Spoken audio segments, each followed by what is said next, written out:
présidentielle 2022. Je propose ma candidature. J'ai décidé d'être candidate. L'événement politique est sur Europe 1. C'est la carte blanche à Catherine Ney. Bonjour Catherine. Bonjour Dimitri, bonjour à tous. On est à 86 jours du premier tour de l'élection présidentielle et on s'interroge comment la gauche a-t-elle pu tomber si bas.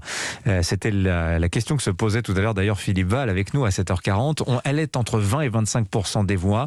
C'est 10 points de moins qu'il y a 5 ans alors que à droite, si vous additionnez LR, le Rassemblement National, Éric Zemmour et Dupont-Aignan, on est entre 45 et 50%.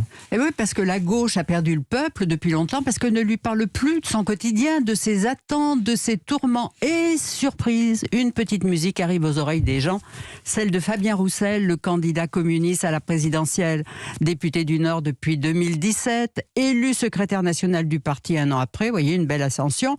Mais il y a encore 3 mois, même sans masque, vous l'auriez reconnu, vous, dans la rue, pas moi.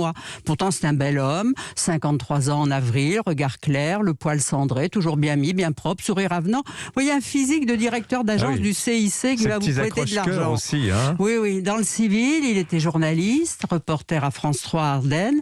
Et là, on le voit de plus en plus sur les plateaux, très à l'aise et pas comme les autres, qui annoncent que des malheurs, qui donnent les cafards. Lui, il a écrit un livre dont le titre est « Ma France, heureuse, solidaire et digne ». Vous voyez, lui, il croit au bonheur. Mais alors, en quoi cette musique-là est nouvelle, Catherine ? Parce que sans complexe, il défend les chasseurs, le renouveau de la ruralité, les petits patrons, refuse l'idée d'une économie entièrement étatisée, ce que voudrait Mélenchon. En matière d'impôts, il dit que les petits doivent payer petits et que les gros doivent payer très gros. Donc tout le monde doit contribuer, ce qui est assez révolutionnaire. Pour lui, le nucléaire est une composante indispensable dans la lutte contre le réchauffement climatique. Il veut un SMIC à 1 800 €, régulariser tous les travailleurs sans papier, recruter 50 000 fonctionnaires à gauche, donc vous voyez. Ouais. Alors la révolution a quand même pas mal changé au Parti communiste Oui. de la description que vous nous faites. Alors il était invité sur France 3 dans l'émission Dimanche en politique il y a quelques jours et alors il a déclenché une méga polémique, Fabien Roussel, sur les réseaux sociaux.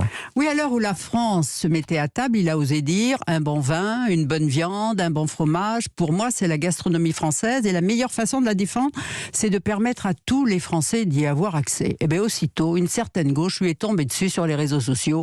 Des vers aux insoumis, on l'a traité de nationaliste, de raciste même.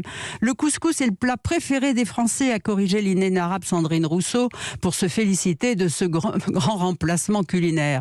Mais faites avancer la gauche, au lieu de faire des appels du pied à une droite identitaire, c'est indigné un autre, comme si un repas à la française était bon pour la droite et les fascistes. Alors Fabien Roussel, il est un peu tombé de l'armoire, il faut dire que nous aussi. Hein. Ben oui, parce que défendre la France à travers sa gastronomie, ce qui n'empêche pas d'aimer la paella ou les sushis, protéger son agriculture, faire que la qualité soit à la hauteur d'homme, c'est celle des petits artisans, des petits commerçants, c'est défendre notre patrimoine, c'est une avancée sociale.